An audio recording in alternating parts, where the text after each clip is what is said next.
Trump Game here, coming at you with another episode from ChooseYourRelationships.com, off of Love Can't Wait, which can be found on Amazon.com.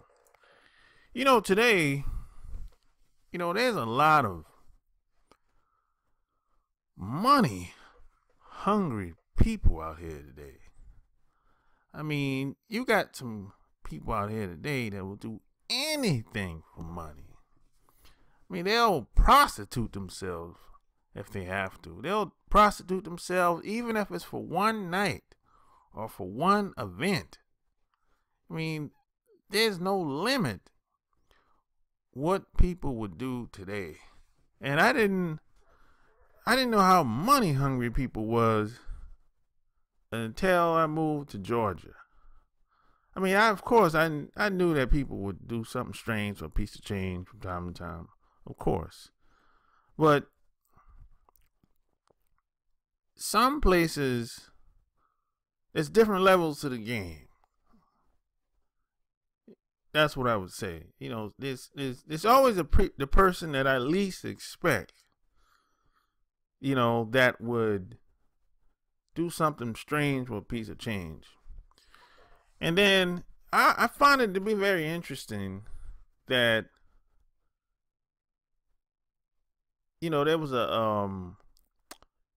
I think MoNique did a stand-up event. I think it was at the Apollo, if I'm not mistaken. And she made a comment about Tyler Perry, Oprah Winfrey, and Lee Daniels. And she said, if I had a dick, they could suck my dick, or something to that. Maybe I'm paraphrasing, but something to that extent. And I find it interesting how people are quick to judge people. Well, this is not the first incident she had. Well, she basically speak her mind or whatever. But I find it interesting that people are quick to judge even without knowing all the details. They'll just say, she brought it on herself. She got a big mouth. She's ghetto and blah, blah, blah, blah, blah. But they don't do that towards other people within the mainstream media or other A-list actors and actresses or entertainers. That's only for a certain particular group or certain individuals. They don't do that when it comes to people like Mel Gibson or any of these other guys or girls that speak their mind. They kiss their ass. They justify why they had to say what they had to say. It's gotten so bad in America, they even justify why Donald Trump says what he says. That's how bad it's gotten. And people do this, and they'll say, well, at least he got money, though. This is the part of the problem. See, if you don't stand for something, you fall for anything. And see, people, at the end of the day, you have to stand for something. I mean, it has to be a certain line that you shouldn't cross. We all need money. But to what extent? Are you willing to sell your soul? Are you willing to prostitute yourself? Are you willing to sell out your whole family? Or double cross and stab your family in the back? I mean, I remember years ago when at one point I was making 5, 10, 15,000 a month at one point when I got out of the military. This is years after I got out.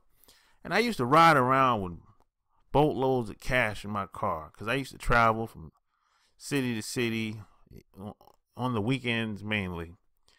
And I remember one time I got stopped by a state trooper in Florida. I was almost near Jacksonville. And he saw that my pockets were bulging with money.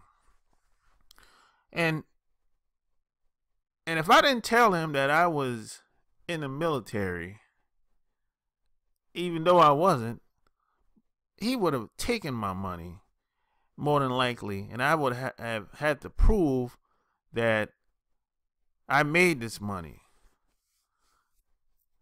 So even when I had access to a lot of cash, nothing really changed. Nothing really changed, really. I didn't change. I was still the same person.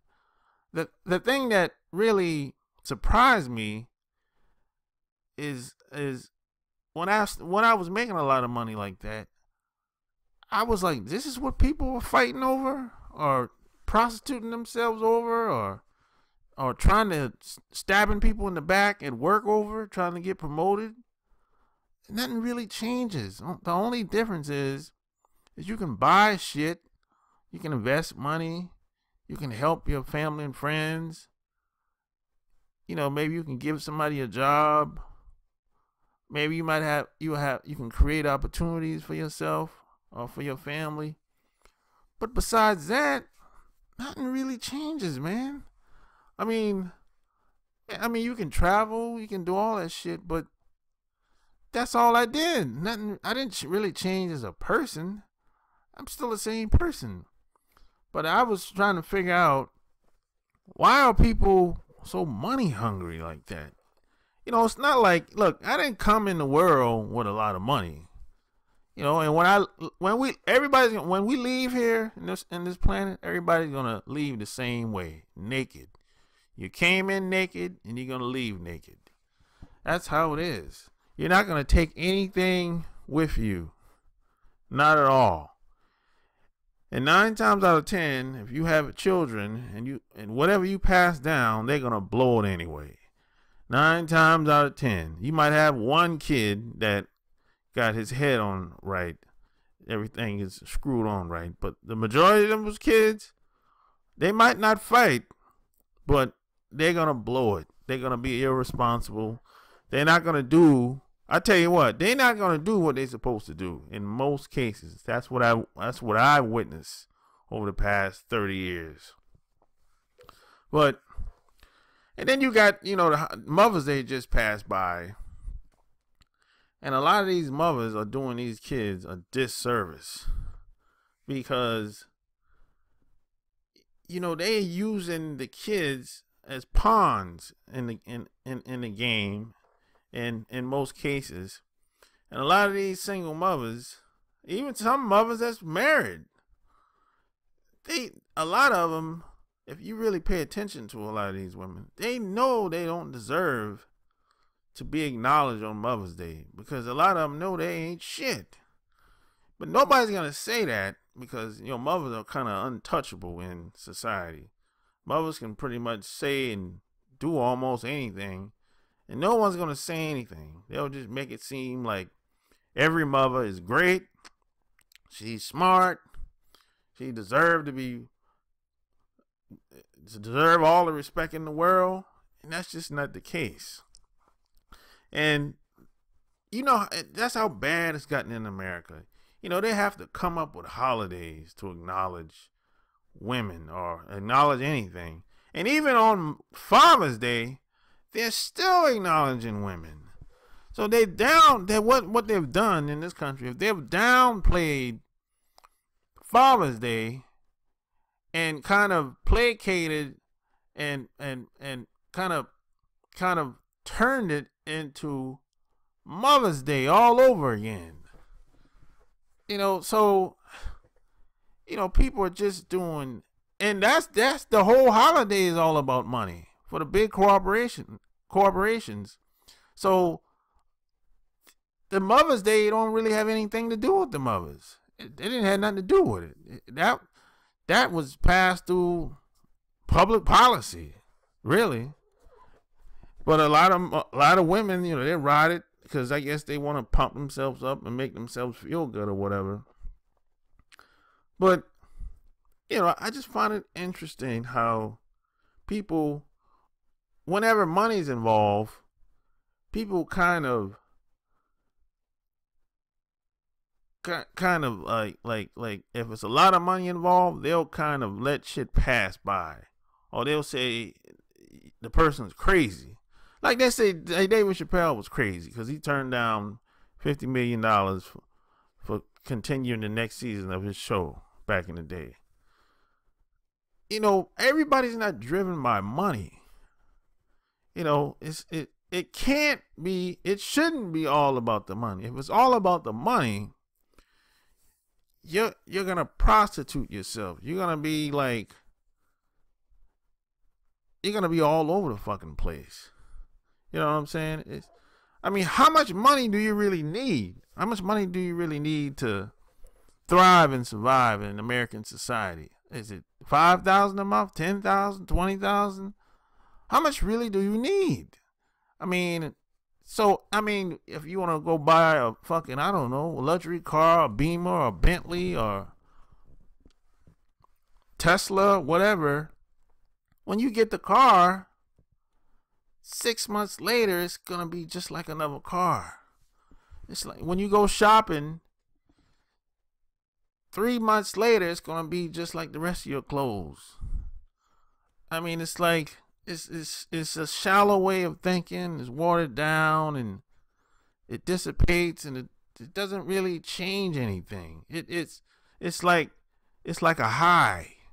It's like drinking or smoking weed or sniffing cocaine. You get high, and when the high comes down, you're back to the original person. And that's how it is when you buy shit. Even if you never had it before. I mean, people will look at shit on television and they be like, yo, I want that. That shit look fly. And there's nothing wrong with striving to want stuff. But don't make that a part of your life. That's just a tool. That's all it is. That's how I see it. That's how I see money. Money is just a tool. A car is just a tool. Clothes are just a tool. You know what I'm saying? But people put the money over everything else. And that's where a lot of people get into trouble at. And it takes some people years to figure out. And by that time, they're old. They're 50 plus years, 50, 60, 70 years of age. And they figure out that their whole goddamn life has been a fucking facade, basically. Really. And I tell you this not to bash women or bash men. I tell you this because other groups of women are, when they come to America, they're following the same status quo. They're doing the same shit as everybody else. You know? And I'm not mad at them. I'm not mad at any woman. That's why you see most of the time I don't talk about what women should be doing or how I'm upset at women. I don't do any of that shit because I know that 80% of the game is on me. 80% of the things that I want to get done is going to be based on me. And the other 20% is going to be based on luck. It's going to be based on time. It's going to be based on someone else doing me a favor, etc. So I don't really talk about women very much. But what I would say is, I tell you this because so you won't get caught off guard. So you won't say, hey, I'm surprised this woman wanted to be with me because of my resources and of my career or how much money I got. Don't be surprised. Don't get caught off guard. What you should do is understand how people think. That way you won't be all confused, because anywhere it goes, a relationship is a give and take. That's just across the board. And see, a lot of people think that other groups of women or other groups of people are better in some type of way. You know, a lot of people try to, women do this a lot. They try to compare men from different cultures or different nationalities. And even some guys do the same thing too. But I'm here to tell you that it's the same. Everybody's doing the same shit. They just go about it in a subtle way, in a kind of a camouflage, strategic type of way. But everybody else is doing the same bullshit. So my point to you, the point I'm trying to get across is just know the game that you're playing. And see, a lot of people will say, this person being difficult, MoNique being difficult, and when someone says you're being difficult, what that really means is, in most cases, that really means that you're not willing to play their game. Because if you're trying to play their game, you're going to be exploited. You're going to be mistreated. And you might get caught up, like a lot of those other entertainers and a lot of other people that I know get caught up. And a lot of these people, they'll fucking don't live long. They, get sick all the time. They get on some type of drugs, prescription drugs or street drugs. See, if you try to play that game, there's no longevity. You can't win. You might have a couple wins in the beginning, but long term, you're going to lose. So this is why I don't want to play no one else's game, because it's not in my best interest. I want to play my game, because in my game, in my world, I don't have to mistreat anybody or exploit anybody. Unless, now the only way, there's always an exception to the rule, but the only way I will use someone is if they're my enemy. I might, that's the only way. Because there's this old saying that goes, keep your friends close, but your enemies closer. So that's the only way that I will use someone, is if I know they're my enemy, is if I know they don't have my best interest at heart. So if you like what you heard, go check out my blog, chooseyourrelationships.com. Join my Players Club. Grab my books by clicking the links below. So if you got questions, I got answers. Until next time, talk soon.